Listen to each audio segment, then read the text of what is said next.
लाल माटी की पवित्र धरती पर कथा का श्रवण करते हुए आज हम चतुर्थ दिवस की कथा में प्रवेश कर रहे हैं। सभी आयोजकों को, सभी कार्यकर्ताओं को साधुवाद कि आपकी मेहनत से सब तक कथा की गंगा पहुंची, सबको आपने कृतार्थ किया। कल हमने कथा में सुना है ध्रुव जी महाराज ने बहुत छोटी सी अवस्था में भगवान को प्राप्त कर लिया।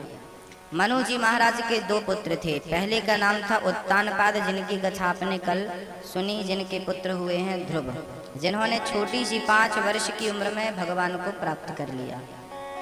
अब मनु जी के दूसरे पुत्र का नाम है प्रियव्रत। प्रियव्रतो भागवत आत्मा रामः कथम मुने। परीक्षित कहते हैं महाराज जी प्रियव्रत तो गृहस्थ थे ही नहीं, फिर उन्होंने गृहस्थी कब बसाई? तब सुखदेव जी कहते हैं राजन, ब्रह्मा जी ने उनसे निवेदन किया कि आप गृहस्थी बसाओ। तो प्रियव्रत जी का विवाह विश्वकर्मा की पुत्री वर्हिष्मती से कर दिया। प्रियव्रत के पुत्र हुए हैं आग्निध्र। आग्निध्र के पुत्र हुए हैं नाभि। नाभि ही आगे चल करके ऋषभ देव कहलाए। ऋषभ देव के 100 बच्चे थे। ऋषभ देव जी महाराज ने घर परिवार को त्याग दिया था और वस्त्र को त्याग दिया और जंगल में भगवान का भजन करते थे। इन्हीं ऋषभ देव से जैन धर्म प्रारंभ हुआ, जैन संप्रदाय चालू हुई। ऋषभ देव जी के बड़े पुत्र का नाम था भरत। एक दिन भरत जी ने अपनी प्रजा को ज्ञान दिया, भैया ये संसार मिथ्या है, इसे त्याग दो। पर प्रजा समझने वाली कहाँ। दुनिया ने नहीं सुना, दुनिया ने नहीं माना। तो भरत जी को लगा कि ये नामुमकिन है कि दुनिया अपनी मस्ती छोड़ दे, इसलिए ऐ दिल तू ही ये बेकार बस्ती छोड़ दे। दुनिया को तब तक समझाओ जब तक लोग समझें, जब दुनिया ना समझे तो खुद को समझ लेना चाहिए। भरत जी ने संसार से मन को हटाकर और अपने आप को एकांत में गंडकी नदी के तट पर बैठ करके श्री भरत जी प्रेम से भगवान का भजन करने लगे। चर्चा बड़ी अद्भुत है। भागवत के 5वें स्कंद की ये चर्चा है, बहुत अच्छी है। बहुत समय सावधानी से श्रवण करिएगा। भरत नाम के राजा, हमारे देश में 3 भरत हुए हैं, जिनके नाम से देश का नाम पड़ा है भारतवर्ष। पहले हमारे देश का नाम भारत नहीं था, पहले हमारे देश का नाम था अजनाभ खंड, फिर नाम पड़ा आर्यवर्त, फिर नाम पड़ा भारत, फिर नाम पड़ा हिंदुस्तान, फिर नाम पड़ा इंडिया।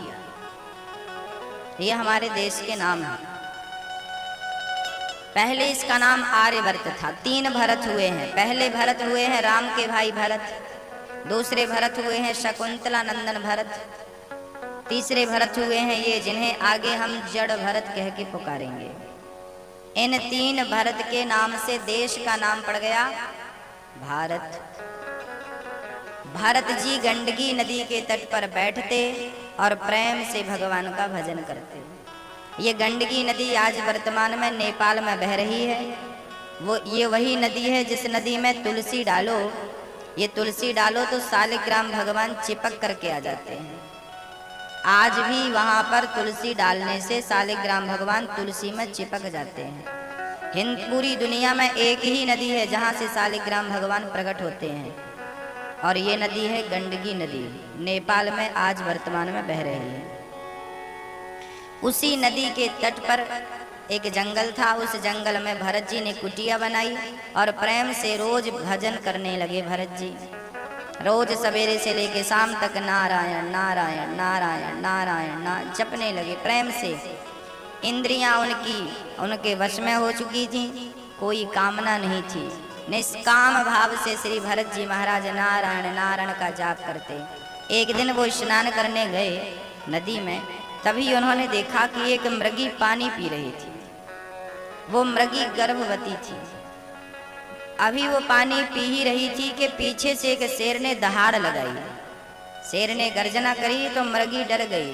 मृगी को लगा शेर हमें खा लेगा, तो मृगी डर के कारण छलांग लगाती है नदी को पार करने के लिए, पर नदी पार ना कर पाई। वो पानी में गिर गई। चूंकि गर्भवती थी तो वेग से छलांग लगाने के कारण उसका गर्भ पानी में ही गिर गया और वो पानी में ही बहने लगा। इस दृश्य को भरत जी देख रहे थे। भरत जी को लगा ये मृगी ने बच्चे को जन्म पानी में दे दिया है, यदि मैंने बच्चे को नहीं बचाया तो बच्चा मर जाएगा। भरत जी बच्चे की ओर झपटते हैं और उस मृग के नन्हे से बच्चे को बचाकर अपनी कुटिया में ले आए। बचाना तो मृगी को भी चाहा, पर वो धार में तेज बह गई, दूर चली गई और उसका कहीं पता ना चला। आगे चलकर वो मृगी मर गई, पर मृग के बच्चे को श्री भरत जी ने बचा लिया। अपनी कुटिया में ले आए, उससे घास खिलाते हैं, आग के पास बिठाते हैं और अब भरत जी उसका लालन पालन करने लगते हैं। एक दिन बीता, 2 दिन बीते, 10 दिन बीते, महीना बीता। भरत जी उस मृग से प्रेम करने लगे। अब मृग के बिना वो भजन नहीं करते, मृग के बिना वो खाते नहीं। पहले उसको खिलाते हैं, फिर उसे गोद में बिठाकर प्यार करते हैं, उसके शरीर पे हाथ फेरते हैं। अब भरत जी का पूरा मन भजन से हट गया और पूरा मन मृग में केंद्रित हो गया। देखिए, किसी की जान बचाना बुरा नहीं था, लेकिन मृग से प्रेम कर लेना ये तो गलत था। भरत जी ने मृग से प्रेम किया और जब मृत्यु का समय आया तब भी भरत जी महाराज को समझ में नहीं आया।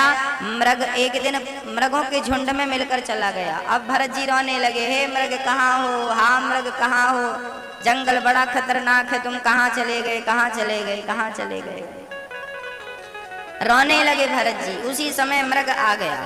मृग को देखते देखते भरत जी के प्राण निकल गए और जब वो मरकर यमराज के पास गए तो यमराज ने 2 टूक कह दिया कि आप मृग का चिंतन करते करते आए हैं, इसलिए आपको हम मृग की योनि में डालते हैं। यमराज ने उन्हें मृग बनाकर पुनः भेज दिया मृत्यु लोक में। क्यों भेज दिया? क्योंकि मृग का चिंतन करते करते आप जब मरते हैं तो आपके मन में जो वासना होती है, जो कामना होती है, भगवान वही गति आपको देते हैं। अंते यामति सागति। इसलिए मरते समय जरा सावधान रहना चाहिए। मरते समय संसार हमारे भीतर ना आ जाए, नहीं तो हमारी गति बिगड़ जाएगी। भरत जी मृग का चिंतन करते करते मरे, दूसरे जन्म में खुद मृग बन करके आ गए। भरत जी ने एक मृग का चिंतन किया तो मृग बन के आ गए। आप लोग कितनों का चिंतन करते हैं? उनका मन तो एक मृग में लगा और आप लोगों का, हमारा मन कितनों में लगा है? ये बेटा है, ये बेटी है, ये परिवार है, ये फलाना है। लोग तो कुत्तों में भी अपना मन लगा रहे हैं आजकल। ये हमारा कुत्ता है।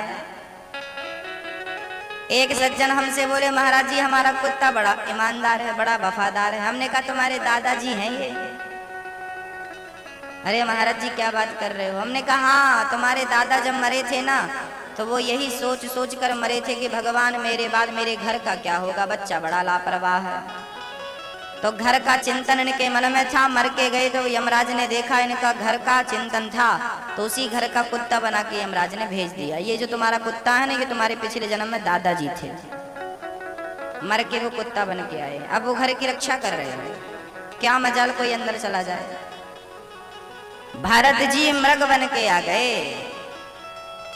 और अब उन्हें चूंकि भजनानंदी संत थे ना, तो सब कुछ स्मरण था। तो भरत जी ने उस मृग के देह को भी त्यागा। तीसरे जन्म में एक ब्राह्मण के घर मनुष्य बन करके श्री भरत जी महाराज प्रकट भये, पैदा हुए। अब पिताजी बच्चे को गायत्री मंत्र पढ़ा रहे हैं, बेटा गायत्री मंत्र याद कर लो। भरत जी कुछ याद ही नहीं करते। भरत जी को लगा कि यदि आज मैंने याद कर लिया, कल पिताजी कहेंगे चलो शादी कर लो, परसों कहेंगे चलो नाती लाओ, हमें बच्चा चाहिए।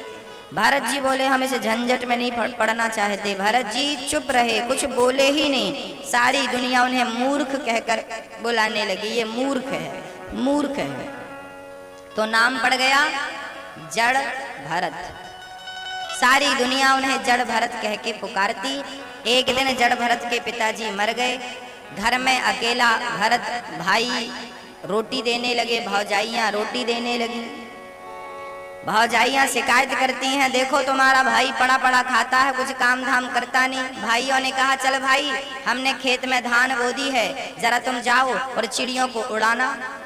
तो भरत जी जंगल में जाते खेत में और बाजा बजा बजा करके कहते, राम जी की चिड़िया राम जी का खेत, खाओ रे चिड़िया भर भर पेट। ए चिड़िया, भाइयों ने भेजा था चिड़िया उड़ाने के लिए, भरत जी चिड़ियों को बिठा के खिला रहे हैं, सारी धान खा लो,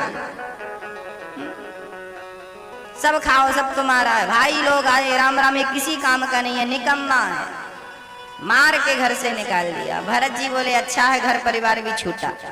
अब जंगल में घास फूस खाते भरत जी और भगवान का भजन करते। ये जो मानव का तन है ना भक्तों, ये सप्लीमेंट्री है। भगवान ने आपको मनुष्य ही क्यों बनाया है? पशु क्यों नहीं बनाया? पक्षी क्यों नहीं बनाया? क्यों बनाया है मनुष्य?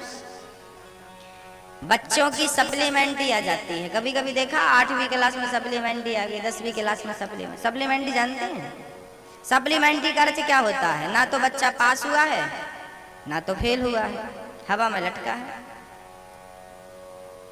मनुष्य का जन्म भी सप्लीमेंट्री है, ना तो आप पास हुए हैं अभी ना तो आप फेल हुए हैं अभी। अब आपके मनुष्य तन से आपके कर्म डिसाइड करेंगे कि आप पास होंगे या फेल होंगे। आप मनुष्य का तन पाकर अच्छा कर्म कर लोगे तो पास हो जाओगे, भगवान तक पहुंच जाओगे, और मनुष्य का तन पाके कर्म बिगड़ जाएंगे तो नरक मिल जाएगा, फिर 84 का चक्कर, फेल हो जाओगे आप। तो ये मानव का तन जो है ये सप्लीमेंट्री है, यहाँ पर अच्छा और बुरा डिसाइड होना है। अब अच्छा करना है या बुरा करना है वो आप देख लो। जन्म जन्म की पूंजी पाई,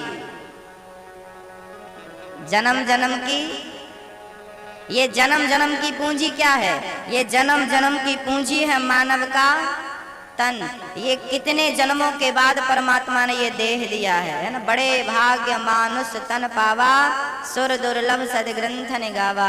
ये मानव का तन कितना दुर्लभ है, ये पूंजी पाई है। इस पूंजी को पाकर हम तो कहते हैं इस पूंजी को भगवान के श्री चरणों में समर्पित कर दो। यही है समर्पण, यही है परमात्मा को पाने का एकमात्र उपाय। पालो उस परमात्मा को जिसको पाने के लिए आप और हम आए हैं, समझ लो इस बात को। भरत जी महाराज प्रेम से विचरण कर रहे हैं, कोई चिंता नहीं, कोई चाह नहीं, कोई इच्छाएं नहीं, भजन कर रहे हैं, चल रहे हैं, भजन कर रहे हैं। अच्छा बताओ, भगवान की प्राप्ति क्या दूसरी योनि से संभव है? क्या दूसरे तन से संभव है? एक बार एक जंगल में एक गीदड़ का बच्चा अकेला बैठा था। गीदड़, उस गीदड़ की मां मर चुकी थी। एक गीदड़ की मां ने बच्चे को जन्म दिया और वो जन्म देते ही मर गई। तो गीदड़ का वो बच्चा वहीं पर बैठा था। तभी वहां से एक शेरनी निकली। शेरनी ने देखा कि अभी अभी ये बच्चा आया है और ये बड़ा परेशान है। तो शेरनी को दया आ गई। शेरनी ने उस गीदड़ के बच्चे को उठाया और अपने साथ लेकर आ गई। शेरनी का भी एक बच्चा था छोटा सा। तो शेरनी अपने बच्चे को दूध पिलाती तो गीदड़ के बच्चे को भी दूध। उसको लगा हमें से पाल लेना चाहिए, भाई उनके अंदर भी कभी कभी इंसानियत जाग जाती है। तो शेरनी ने गीदड़ के बच्चे को पाल लिया, अपना दूध पिलाया। देखते देखते शेर का बच्चा और गीदड़ का बच्चा दोनों साथ में खेलने लगे। दोनों में बड़ा प्यार हो गया। दोनों माँ के साथ रहते, माँ से प्यार करते। एक दिन जब दोनों बड़े हुए, जवान हो गए, शेर का बच्चा भी जवान हो गया और गीदड़ का बच्चा भी जवान हो गया। एक दिन शेरनी के एरिया में, शेरनी के घर में हाथी ने आक्रमण कर दिया। एक हाथी पेड़ को तोड़ता हुआ और शेरनी के घर की तरफ बढ़ रहा था। तभी शेरनी ने अपने बेटे से कहा, बेटा जाओ जरा हाथी को भगाओ, ये हमारा घर उजाड़ देगा, जाओ। शेर का बच्चा जाने लगा तो गीदड़ बोला, तू मत जा, मैं तेरे से बड़ा हूं, मैं जाता हूं, आज हाथी को भगाऊंगा। शेरनी बोली, भाई तू मत जा, हाथी तुझसे संभालने वाला नहीं है। हाथी को कौन संभालेगा? हाथी को शेर संभालेगा। हाथी का शिकार कौन करता है? हाथी का शिकार यदि कोई कर सकता है तो केवल शेर कर सकता है। गीदड़ का बच्चा बोला ना आज मैं शिकार करूंगा हाथी का, और गीदड़ तो चल पड़ा और जैसे ही हाथी के सामने गया, हाथी ने पकड़ा, सूंड पे उठाया और जो पटकना मारा, नस नस टूट गई गीदड़ के बच्चे की। लंगड़ाता हुआ आया, शेर का बच्चा हंसने लगा। गीदड़ बोला माँ देखो ये हंस रहा है। शेरनी बोली बेटा मैंने मना किया था मत जा। तो गीदड़ का बच्चा रोता हुआ बोला माँ क्या मैं इस हाथी को नहीं मार सकता? क्या मैं इस हाथी को परास्त नहीं कर सकता? तब शेरनी ने प्यार से समझाया बेटा तूने दूध तो मेरा पिया है, तुझे पाला तो मैंने है, पर तू है गीदड़ का बच्चा और आज तक के इतिहास में कभी गीदड़ ने शेर हाथी का शिकार नहीं किया। यदि हाथी का शिकार किया है तो केवल शेर के बच्चे ने किया है, गीदड़ के बच्चे ने कभी हाथी का शिकार नहीं किया। हाथी का शिकार कभी गीदड़ नहीं कर सकता, केवल शेर कर सकता है। ऐसे भगवान को केवल मनुष्य ही पा सकता है और किसी योनि के अंदर भगवान को पाना संभव नहीं है। ना तो पशु, ना तो पक्षी, ना तो जीव, ना तो जंतु, केवल मनुष्य ही भगवान को पाने की सामर्थ्यता रखता है। और मनुष्य होकर ना पाया तो उसके जैसा आभार करने लगे भगवान में मन तो लगा ही था, भगवान के निकट तो थे ही। एक दिन जंगल का एक राजा, भीलों का राजा, उसने एक मनुष्य को बंदी बनाया। उसने कहा था मेरा बेटा होगा तो मैं नर बलि चढ़ाऊंगा भद्रकाली को। तो जिसको उसने बंदी किया था, बनाया था, वो किसी कारणवश भाग गया। तो जंगल का राजा भरत को ही सिर झुकाकर खड़ा किया, चल हम तेरा सिर काटेंगे और अपनी काली को प्रसन्न करेंगे। तो भारत का सिर काट के बलि चढ़ाने के लिए जंगल का राजा तैयार हुआ। भरत जी तो संत थे, उन्होंने सिर झुका लिया। चल भाई यदि मेरे बलिदान से तेरा घर बस रहा है, सुख मिल रहा है, तो मैं अपना बलिदान देने को तैयार हूँ। भरत जी ने सिर झुका लिया और जैसे ही तलवार चलाना चाहा तो भद्रकाली को देखा ना गया। भद्रकाली ने मन में विचार किया कि मेरे सच्चे भगत को ये मार रहे हैं, तो प्रकट होकर देखिए जब आप समर्पण कर देते हैं ना, सरेंडर कर देते हैं ना, तो फिर आपकी रक्षा करना परमात्मा की जिम्मेदारी होती है। और उन्होंने फिर जिम्मेदारी निभाई। भद्रकाली ने प्रकट होकर के भरत की रक्षा करी और भरत जी के साथ उन्होंने दर्शन दिया, भरत जी को आजाद किया और दुष्टों का दमन किया। भरत जी जंगल में स्वच्छंद विचरण करने लगे, भगवान का भजन करने लगे। एक दिन एक घटना घट गई। भरत जी एक पेड़ के नीचे बैठे थे, तभी वहां का एक राजा, सिंधु सौवीर देश का राजा रहुगण, पालकी पर सवार होकर के जा रहा था। पहले के राजा पालकी पे चलते थे। पालकी जानते हैं, कंधे पे उठाकर लोग ले जाते थे। तो राजा रहुगण एक पालकी पे चढ़कर जा रहा था। उसी समय उनका एक कहार बीमार पड़ गया। पालकी उठाने वाले को कहार कहते हैं। एक कहार बीमार पड़ गया तो भरत जी को कहार बना के लगा लिया। यहाँ आओ। भरत जी आए, क्या हुआ? राजा का कहार बीमार पड़ा, जरा तुम उठाओ। भरत जी ने बिना कुछ पूछे और अपने कंधे पर रहुगण की पालकी रख ली और भारत जैसा संत एक राजा की पालकी उठा रहा है। ये रहुगण कौन था? ये रहुगण वही था पिछले जन्म का मृग, जिस मृग के चक्कर में भरत जी का जन्म बिगड़ा था। आज भरत जी उस मृग को उस रहुगण को अपने कंधे पे उठा के पालकी पर चल रहे थे, पालकी उठाकर। लेकिन भरत तो ठहरे संत व्यक्ति, उन्होंने नीचे देखा कोई चींटी ना आ जाए पांव के नीचे। तो भरत जी चींटी को बचाने के लिए छलांग लगाते हैं और जैसे ही छलांग लगाए तो राजा रहुगण के सिर में पालकी टकरा गई। रहुगण बोला क्यों भाई, ये कौन उछल कूद कर रहा है? मैं मृत्यु दंड दूंगा। भरत जी ने मन में विचार किया, राम राम, चींटी को बचाने में अब आपको चोट आ गई तो मैं क्या करूं, जो दंड देना है देना। भरत जी ने आगे देखा, फिर चींटियां थी। भरत जी ने अब जोर से छलांग लगाई और जब छलांग लगी तो राजा रहुगण के सिर में रक्त बहने लगा, खोपड़ी फूट गई। अब तो राजा रहुगण क्रोध में डूब गया। अरे मूर्खो, कौन है ये? किसने मेरी पालकी, ये उछल कूद कर रहा है? कहारों ने कहा महाराज ये नया नया भर्ती हुआ है बिना इंटरव्यू का, यही उछल कूद कर रहा है। अरे समझाओ। अब राजा रहुगण ने पर्दा हटाकर देखा, अच्छा ये है। भरत जी बड़े मोटे ताजे थे, अच्छा बड़ा दुबला पतला है, मेरा वजन नहीं उठा पा रहा है। व्यंग वचन कह रहा है रहुगण भरत जी से। बड़ा अपमान किया राजा रहुगण ने भरत जी का, लेकिन धन्य है भरत जी। आज भरत जी ने मन में विचार किया कि आज तक मैंने नहीं बोला, पर आज मुझे बोलना पड़ेगा, क्योंकि यदि मैंने चुप्पी साध ली तो ये मेरा अपमान करेगा और ये घोर नरक जाएगा।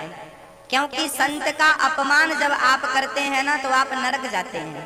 तो भरत जी ने कहा यदि ये नरक चला गया तो लोग कहेंगे कि जिसका बोझ भरत जैसा संत उठाया वो नरक चला गया, और संत जिसका भार उठा लेते हैं ना भक्तों, फिर उसे नरक नहीं जाने देते, उसको उसकी गति सवार देते हैं।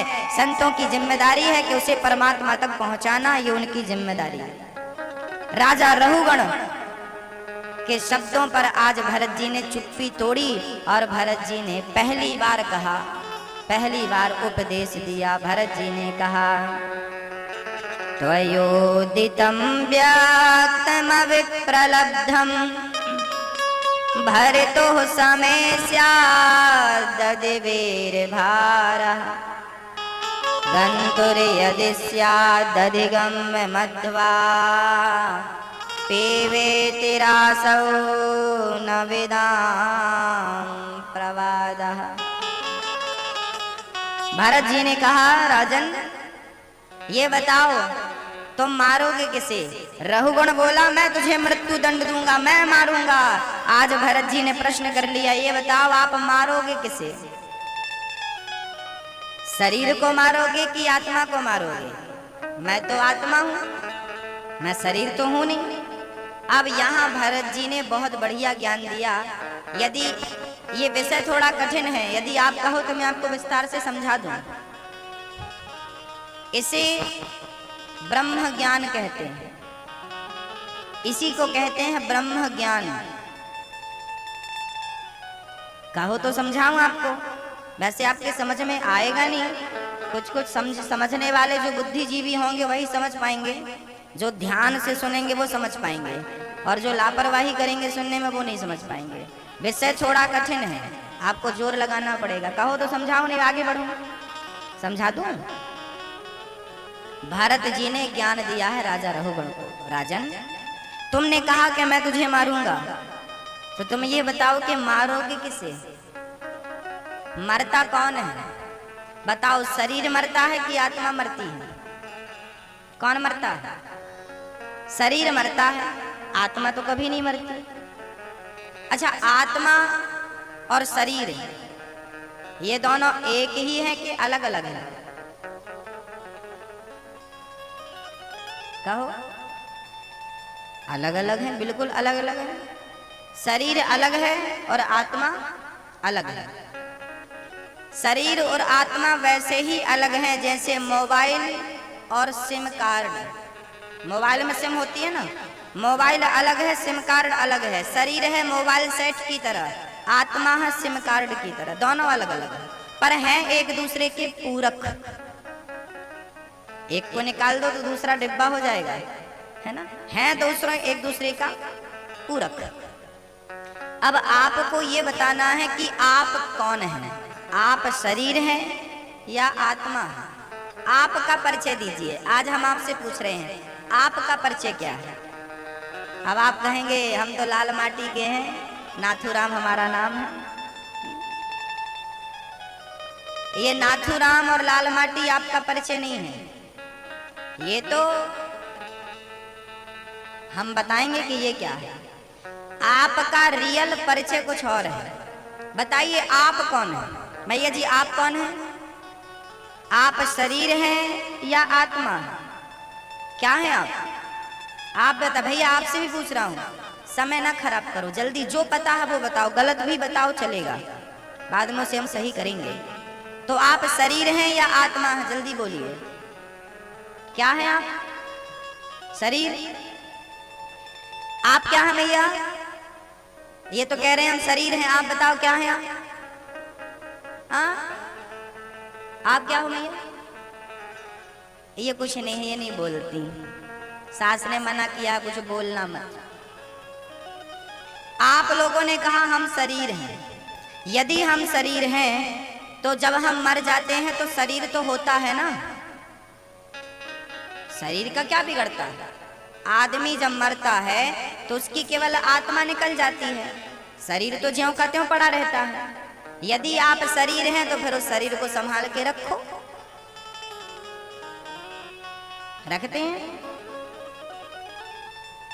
आप शरीर है ना, आपने कहा मैं शरीर हूं, तो आप शरीर हैं तो भैया शरीर तो मरने के बाद भी है, पर उस मरने के बाद के शरीर की कोई वैल्यू है? नहीं। इसका अर्थ है कि आपका उत्तर गलत था। मैं शरीर नहीं हूं, मैं आत्मा हूं। मैं कौन हूं? जब तक आत्मा है शरीर के भीतर तब तक मैं यहां हूं, और निकल जाएगी तो 12 घंटे के अंदर आप लोग शमशान में ले जाएंगे कि नहीं? हाँ या ना? मरने के बाद शरीर ज्यों का त्यों है, आंख भी है, कान भी है, नाक भी है, मुंह भी है, सब चीज है। कोई चीज चली गई? सब। केवल आत्मा है। आत्मा चली गई, शरीर मिट्टी है। तो मैं कौन हूं? मैं शरीर नहीं हूं। शरीर क्या है? बोले शरीर मेरा कपड़ा है, शरीर मेरा वस्त्र है। 11वां अध्याय गीता का, गीता के 11वें अध्याय में लिखा है, वासांसि जीर्णानि यथा विहाय। जैसे आप कपड़ा बदलते हैं, आज हमने ये वस्त्र पहन रखे हैं, कल हमने दूसरे पहने थे, परसों हम दूसरे पहनेंगे, आपने भी कल दूसरे। जैसे आप रोज कपड़ा बदलते हैं, ऐसे आत्मा शरीर रूपी वस्त्र धारण करती है। शरीर क्या है? शरीर वस्त्र है। आत्मा का वस्त्र क्या है? शरीर। आत्मा शरीर रूपी वस्त्र धारण करती है। आज उसने मानव का वस्त्र धारण किया है तो कल वो चींटी का वस्त्र धारण कर लेगी, तो फिर वो हाथी का वस्त्र धारण कर लेगी। तो मेरा परिचय क्या है? मैं कौन हूं? मैं आत्मा हूं, मैं शरीर नहीं हूं, मैं आत्मा हूं। अब आत्मा यदि मैं हूं तो गीता में लिखा है, नैनम छिन्दन्ति शस्त्राणि नैनम दहति पावकः। आत्मा कभी मरती नहीं है, आत्मा का कभी नाश नहीं होता। यदि आत्मा कभी नहीं मरती, आत्मा का कभी नाश नहीं होता, तो इसका अर्थ है मेरा भी कभी नाश नहीं होगा, मैं भी कभी नहीं मरूंगा, क्योंकि मैं आत्मा हूं और आत्मा का परिचय है कि वो कभी मरती नहीं है। इसका अर्थ है कि आपका और मेरा कभी नाश होता ही नहीं। फिर मरता कौन है? मरता कौन है? जब किसी की आत्मा निकल जाती है, आप लोग कहते हैं मर गया, मरा नहीं है भाई। लाल माटी की लड़की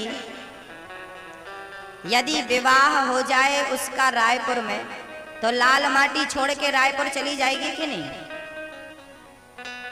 हाँ? लाल माटी में जन्म हुआ, लाल माटी में पली बढ़ी, यहाँ का भात खाई, लेकिन विवाह हो गया तो चली गई रायपुर। चली गई कि नहीं? हाँ। जैसे लड़की विदा होकर के अपना घर मकान गांव छोड़कर चली जाती है, ऐसे मृत्यु क्या है? बोले जब हम मरते हैं ना तो वो मृत्यु नहीं है। जैसे लड़की मायका छोड़कर ससुराल चली जाती है, ऐसे हम भी मायका छोड़कर संसार छोड़कर ससुराल चले जाते हैं, भगवान के घर चले जाते हैं। इसका नाम हम मृत्यु कहते हैं, ये मौत नहीं है। आप कहते हैं मर गया मर गया, कोई मरता नहीं है। जाता नहीं दुनिया से दूर चल के, जाता नहीं कोई दुनिया से दूर चल के, मिलते हैं सब यहीं पर कपड़े बदल बदल के।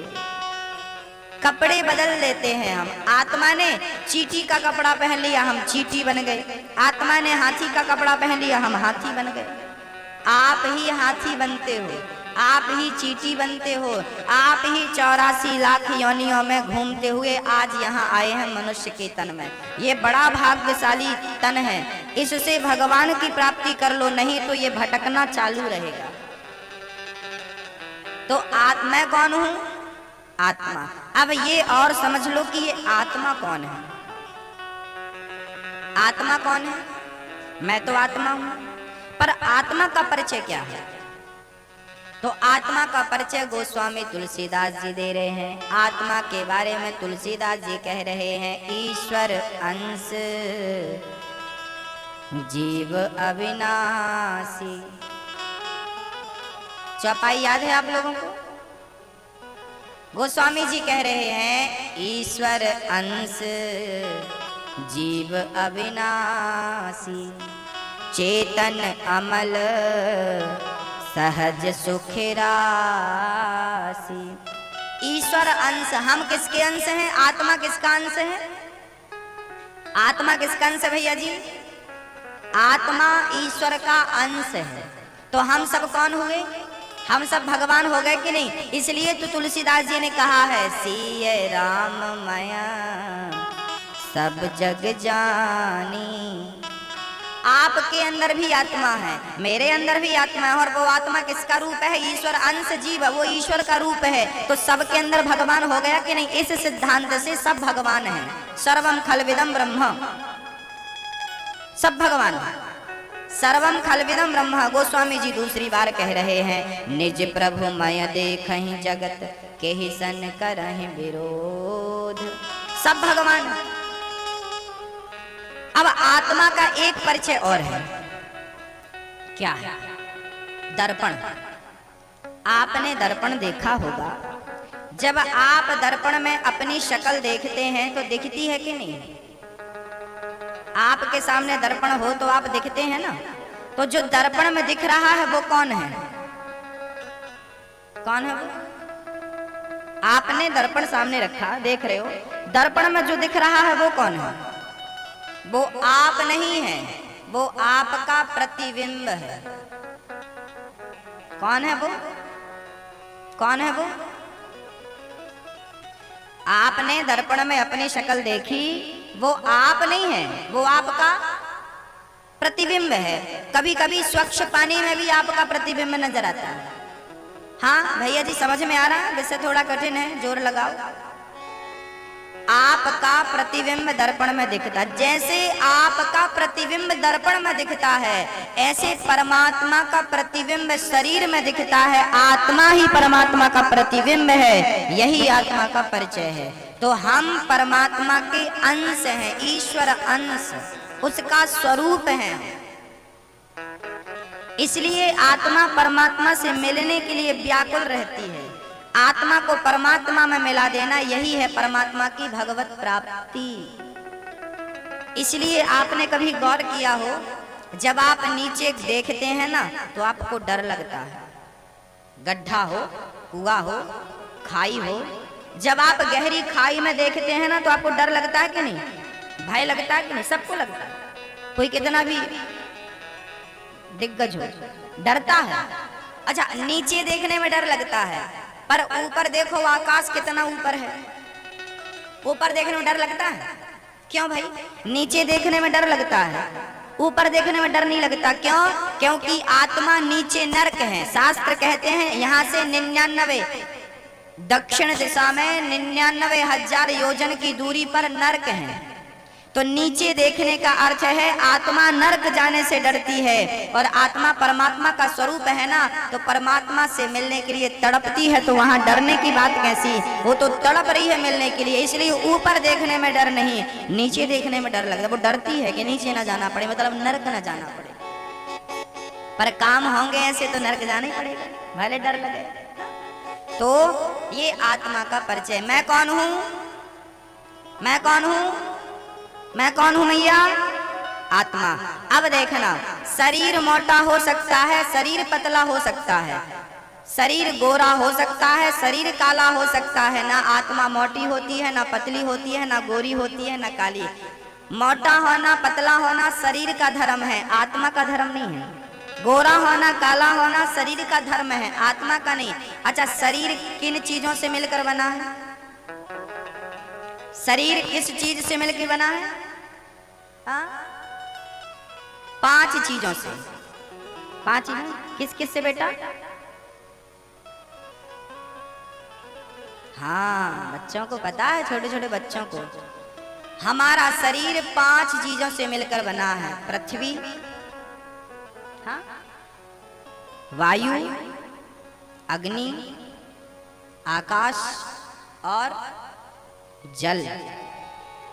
छित जल पावक गगन समीरा, पंच रचित अति अधम शरीरा। पृथ्वी, जल, वायु, अग्नि और आकाश।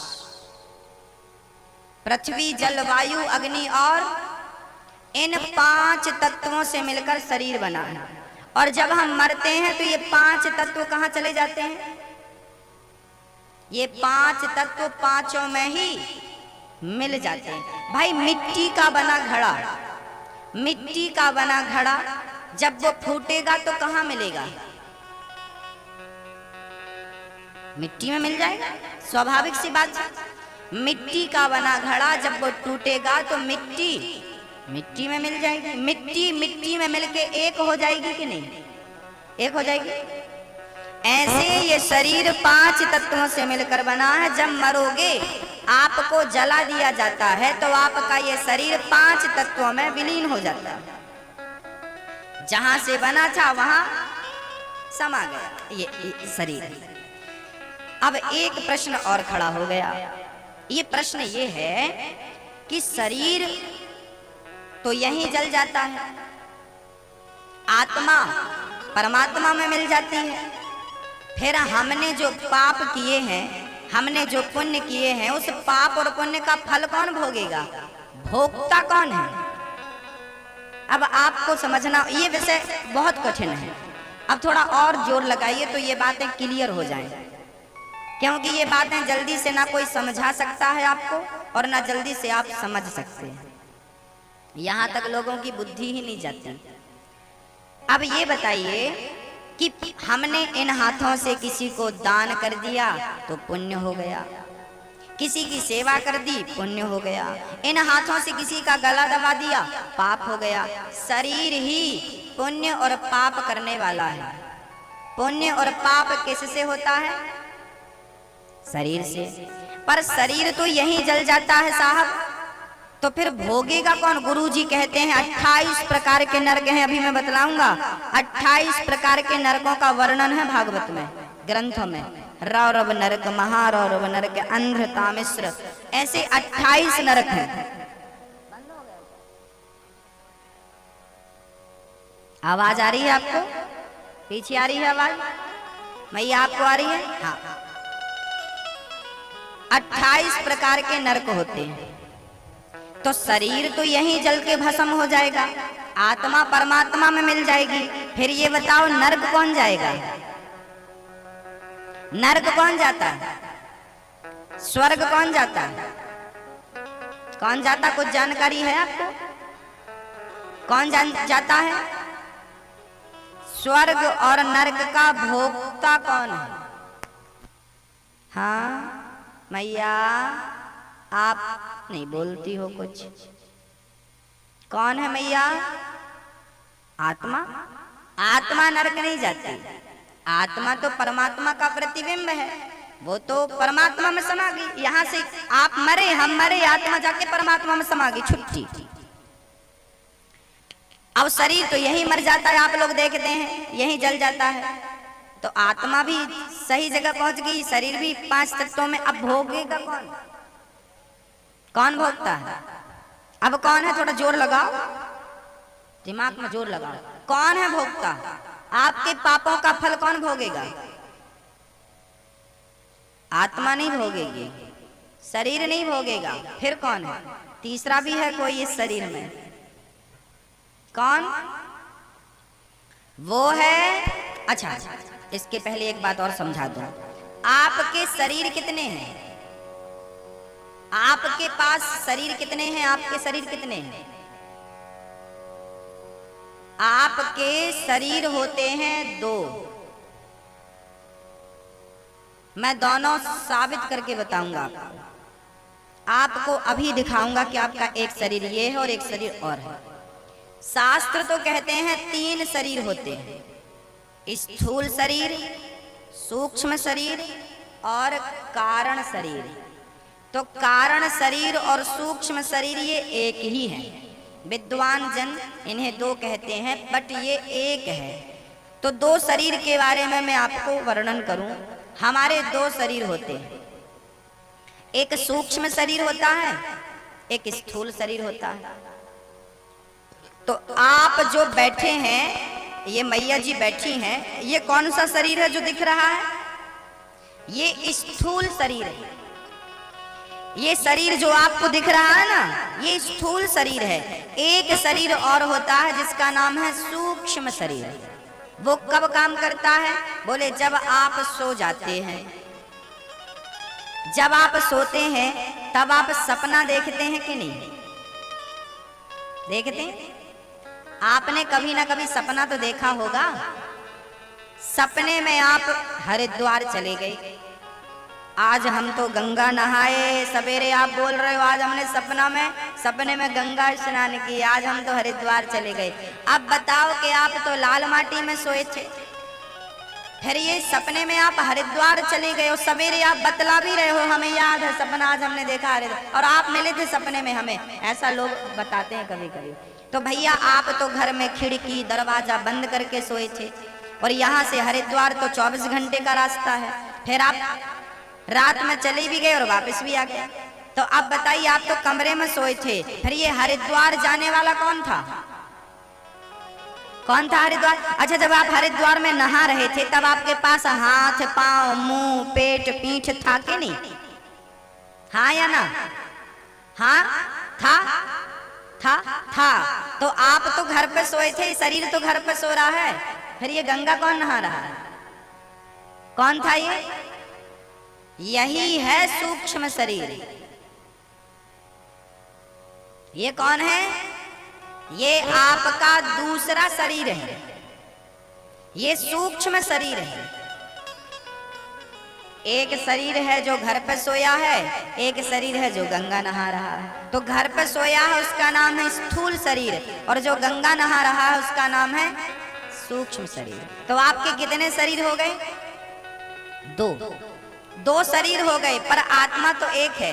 अब आप ये बताइए कि आपकी आत्मा उस समय कहाँ थी जब आप सपना देख रहे थे? इस शरीर में थी जो घर पे सोया था, या उस शरीर में थी जो सपना देख रहा था? कहाँ थी आपकी आत्मा? कहाँ थी आपकी आत्मा? क्योंकि आत्मा तो एक है ना। आत्मा कहाँ थी आपके उस समय? कुछ जानकारी है? कभी विचार किया, चिंतन किया? कहाँ थी मैया? कहाँ थी आपकी आत्मा? उस समय हमारी आत्मा उस शरीर में थी जो घर के अंदर सोया था। जो सपना देख रहा था उसके संग आत्मा नहीं थी, तो बिना आत्मा के वो जिंदा कैसे था? हाँ, वो शरीर बिना आत्मा के जिंदा था, क्योंकि उस शरीर के साथ आत्मा नहीं, उस शरीर के साथ आपका मन था। कौन था? आपका मन। सूक्ष्म मन को ही सूक्ष्म शरीर कहते हैं। मन को ही सूक्ष्म शरीर कहते हैं। मन को क्या कहते हैं? सूक्ष्म शरीर। आप जो चिंतन करके सोएंगे, रात में जो विचार करके सोएंगे, आपके सपने में वही चीज आती है कभी कभी। तो मन उस सूक्ष्म शरीर से जुड़ा होता है। अब देखिए, शरीर तो यहीं जल गया, आत्मा परमात्मा में मिल गई, लेकिन आपने जो पुण्य किया है, जो पाप किया है, उस पाप और पुण्य का फल कौन भोगेगा? उस पाप और पुण्य का फल भोगता है वो सूक्ष्म शरीर मन के साथ। इसलिए कबीर दास जी ने कहा है, माया मरी न मन मरा, मर मर गया शरीर, आशा तृष्णा ना मरी, कह गए दास कबीर। ना, मन कभी नहीं मरता। मन की इच्छाएं खत्म करने के लिए ही भगवान ने हमें भेजा था, लेकिन हम मन की इच्छाएं खत्म तो नहीं कर पाए और बढ़ गई। और इसी मन के चक्कर में हम बार बार जन्म लेते हैं। श्री आद्य शंकराचार्य जी ने कहा, पुनरपि जननम पुनरपि मरणम पुनरपि जननी जठरे शयनम, भज गोविंदम गोविंदम भज मूढ़ मते। आद्य शंकराचार्य जी कहते हैं मूढ़ मते मतलब है मूढ़, है मूर्ख। भजन कर भगवान का, भज गोविंदम, भज गोविंदम, गोविंदम भज। मूढ़ मते कब भजन करेगा, कब परमात्मा को पाएगा। तेरी उम्र बीत रही है, तेरा समय गुजर रहा है, समय दिनों दिन घट रहा है और तू अभी तक खर्राटे बजा बजा के सो रहा है। कब जागेगा, उठ जाग मुसाफिर भोर भई, अब रैन कहाँ तू सोवत है। जो सोवत है वो खोवत है, जो जागत है वो पावत है। भारत जी ने जब इस प्रकार का ज्ञान दिया, राजा रहुगण की आंखें खुल गईं और राजा रहुगण चरणों में गिर पड़े। महाराज आप तो कोई ज्ञानी संत हैं। भारत जी ने उन्हें ज्ञान दिया और राजा रहुगण को 28 प्रकार के नरकों का वर्णन सुनाया। आप जैसा पाप करते हैं आपको वैसा दंड परमात्मा देता है। सर्दी हो गई है तो दवाई दूसरी मिलेगी, खांसी हो गई है तो दवाई दूसरी मिलेगी, मलेरिया हो गया है तो दवाई दूसरी मिलेगी, घाव हो गया है, फोड़ा हो गया है तो दवाई दूसरी मिलेगी। खांसी वाली दवाई मलेरिया में थोड़ी दी जाती है।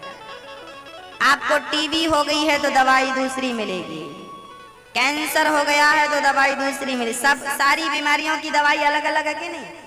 ऐसे ही सारे पापों के घाट भगवान ने अलग अलग बना रखे हैं। तुमने ये पाप किया, तुमने चोरी करी है, तुमने झूठ बोला है, तुमने किसी को धोखा दिया है तो रौरव नरक में जाओ। रौरव नरक में क्या व्यवस्था है? बोले वहां पर मावाद की नदियां हैं। मावाद फोड़ा हो जाता है तो फोड़े के अंदर मावाद भरी होती है ना, उसकी नदियां हैं। उस नदी में आपको डुबाया जाता है। वही खाओ, वही पियो, वही रहो, हजारों साल तक पाप का फल भोगते रहो।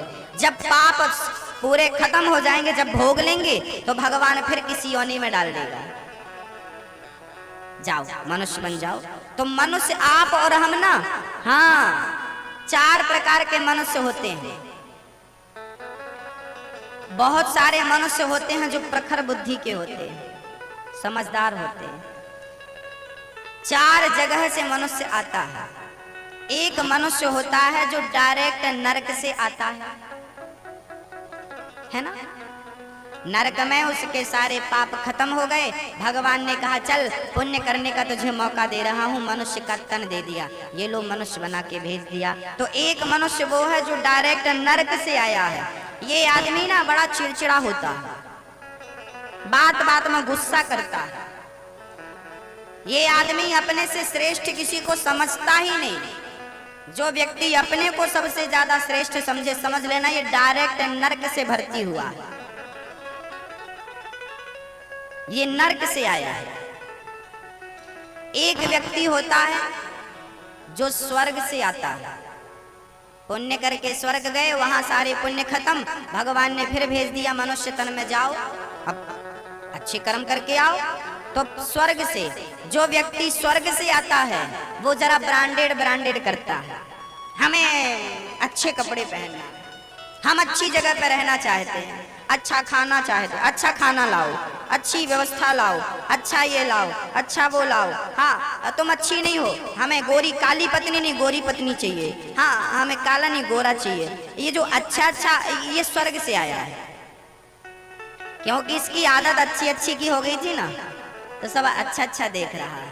हाँ जो हमेशा साफ सुथरे कपड़ा पहनता है, जो अच्छे टिप टॉप रहता है, वो स्वर्ग से आया हुआ प्राणी है।